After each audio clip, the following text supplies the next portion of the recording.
Assalamualaikum warahmatullahi wabarakatuh.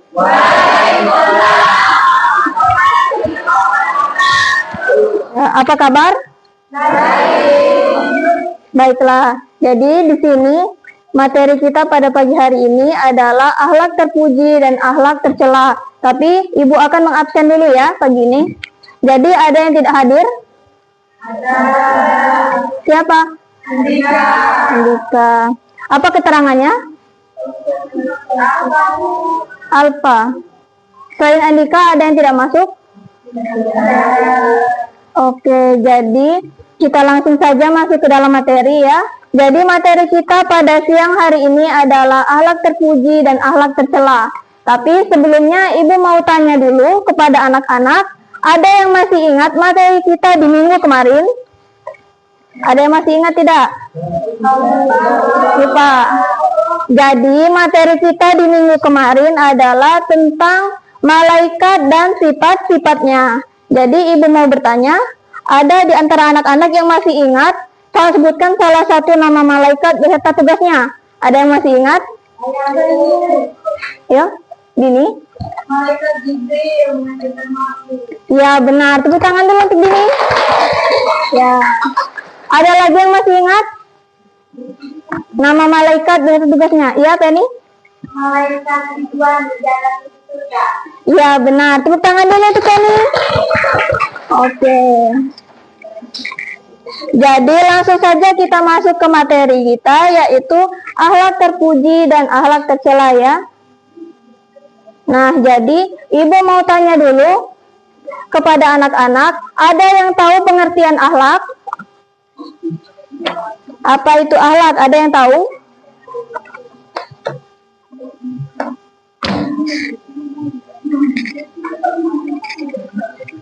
Tidak ada yang tahu? Jadi Ibu di sini akan langsung menjelaskan saja. Akhlak adalah sifat yang tertanam dalam jiwa manusia, baik itu sifat buruk ataupun sifat baik yang ada di dalam diri manusia.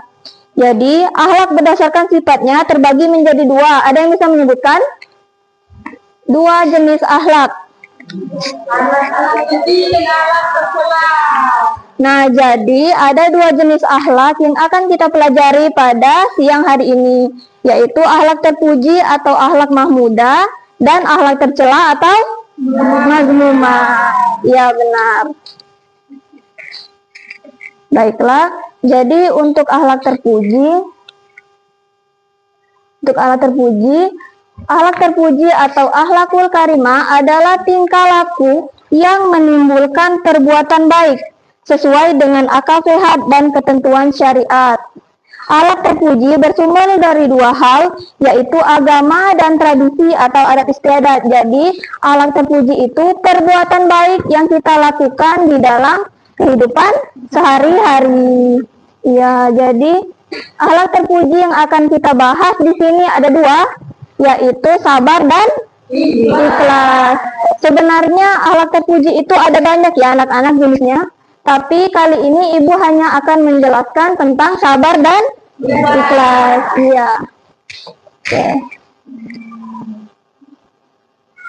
Nah, jadi pengertian sabar merupakan sebuah istilah yang berasal dari bahasa Arab, yaitu sobaru. Sebentar, Ibu akan menuliskan.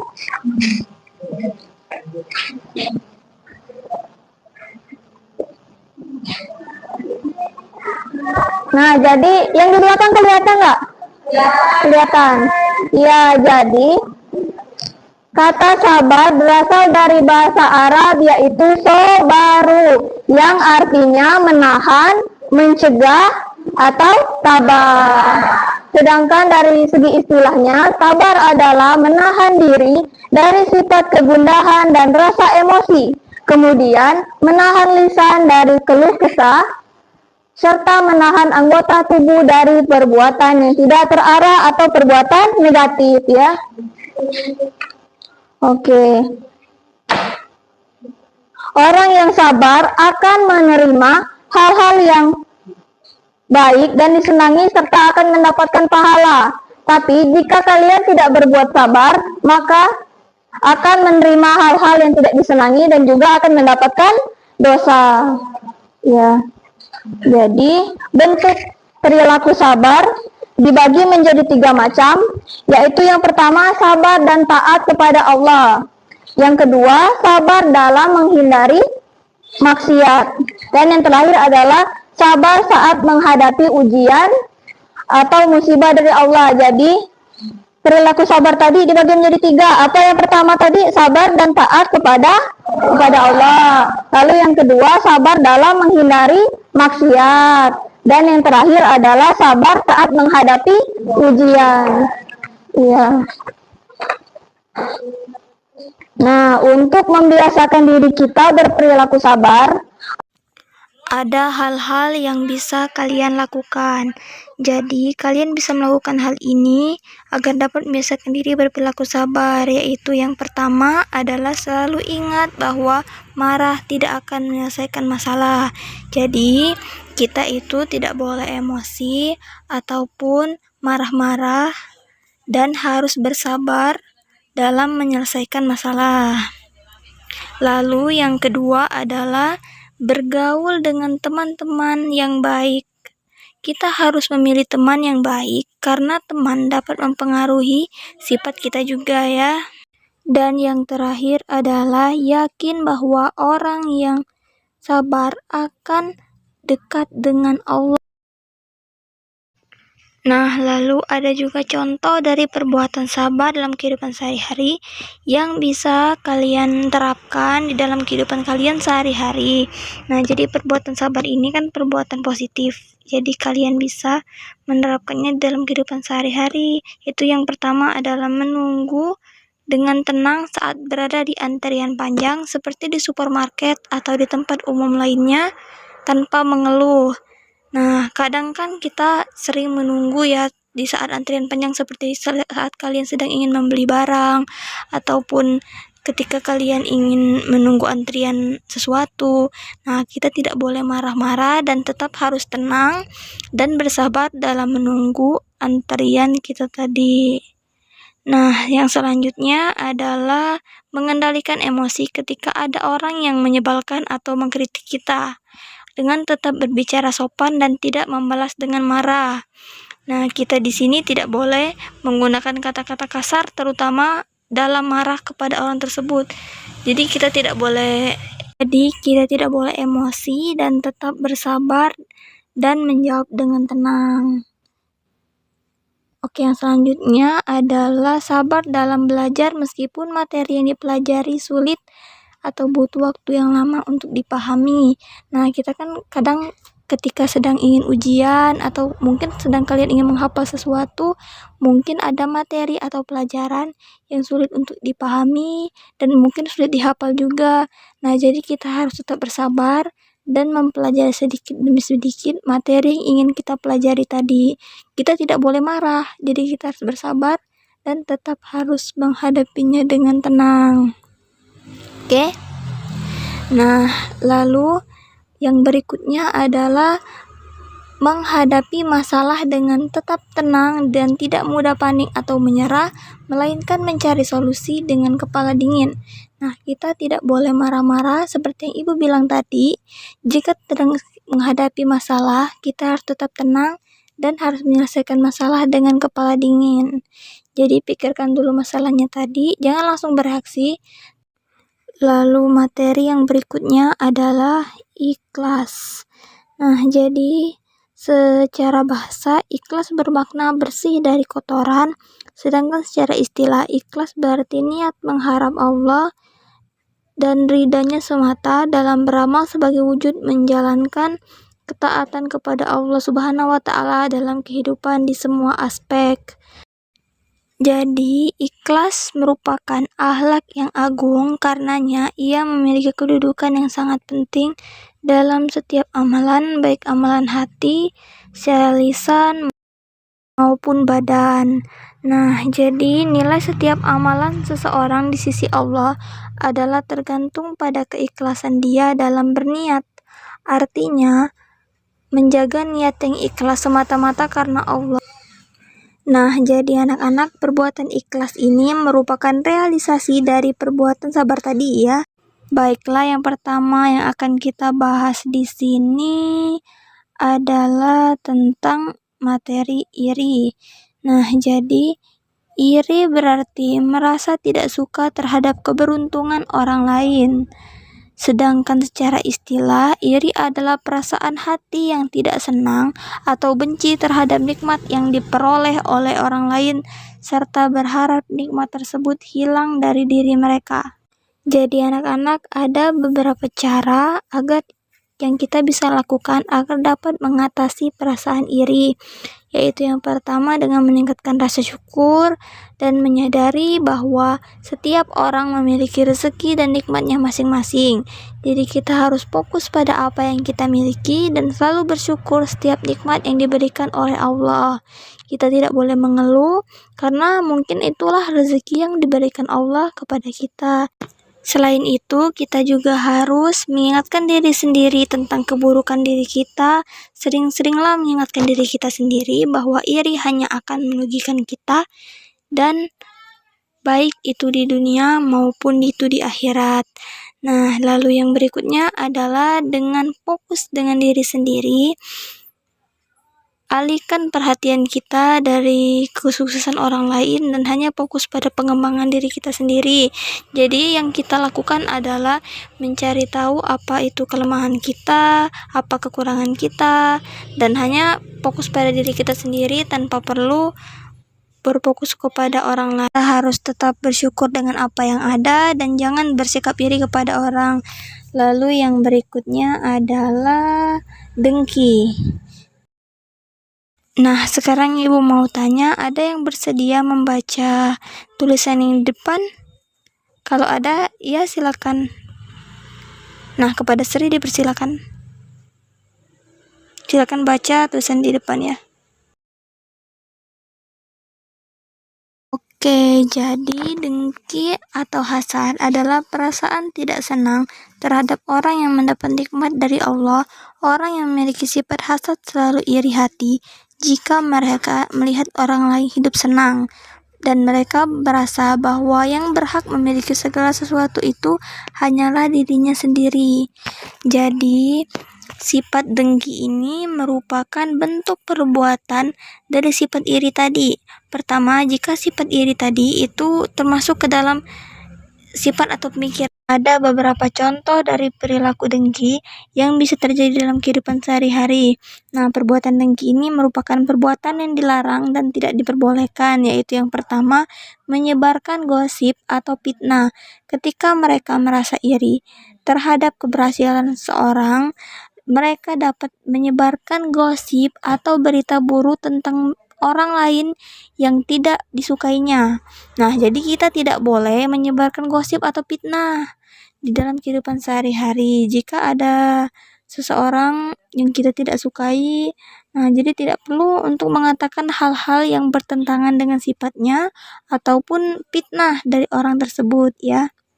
Nah, lalu yang kedua adalah merusak hasil karya orang lain.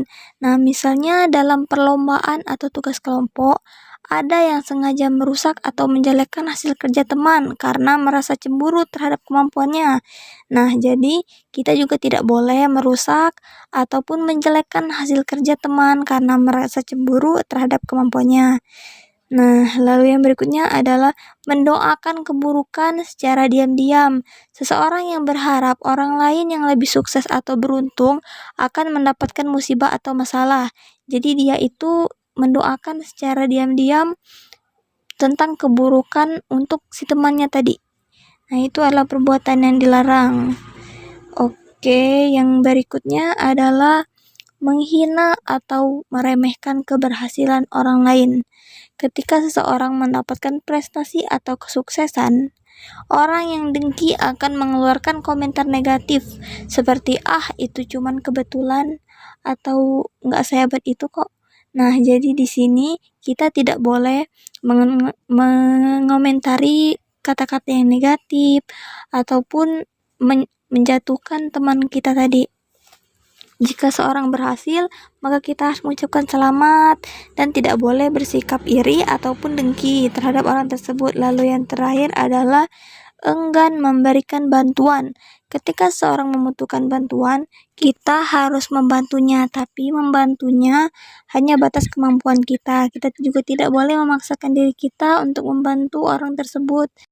Baiklah, di sini Ibu punya 3 pertanyaan tentang materi yang kita bahas tadi, yaitu akhlak tercela dan akhlak terpuji. Nah, jadi bagi anak-anak yang bisa menjawab pertanyaannya, silakan angkat tangan. Jadi Ibu akan menanyakan pertanyaan yang pertama. Jadi siapa yang bisa menjawab pertanyaan, nanti akan Ibu berikan reward atas jawaban dari pertanyaannya ya. Nah, jadi pertanyaan yang pertama adalah jelaskan perbedaan antara sifat iri dan dengki. Siapa yang bisa? Silakan angkat tangan. Yo, silakan angkat tangan siapa yang bisa.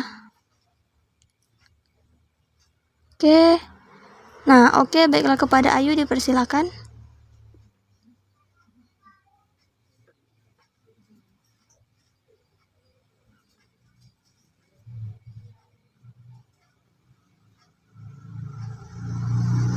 Iya, benar. Tepuk tangan dulu untuk Ayu. Oke, terima kasih atas jawabannya.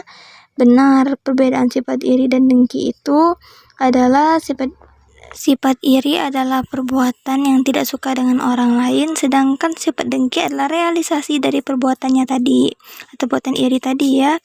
Nah, sudah benar. Nah, jadi ini Ibu berikan reward. Selamat ya. Oke, jadi selanjutnya itu adalah pertanyaan yang kedua. Nah, ya, silakan kepada Nesi dipersilakan. Silakan jawab pertanyaannya.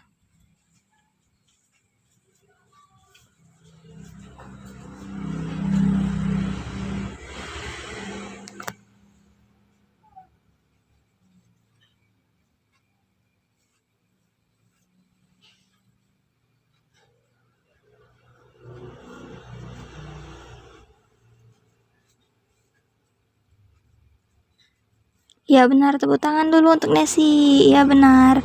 Nah, jadi ini ada rewardnya untuk Nesi. Silakan. Rewardnya diterima. Oke. Pertanyaan yang selanjutnya adalah pertanyaan yang ketiga. Tunggu Ibu bacakan dulu pertanyaan yang ketiga. Sebutkan contoh dari sifat ikhlas yang kamu ketahui dalam kehidupan sehari-hari. Ayo. Ya, Sally silakan.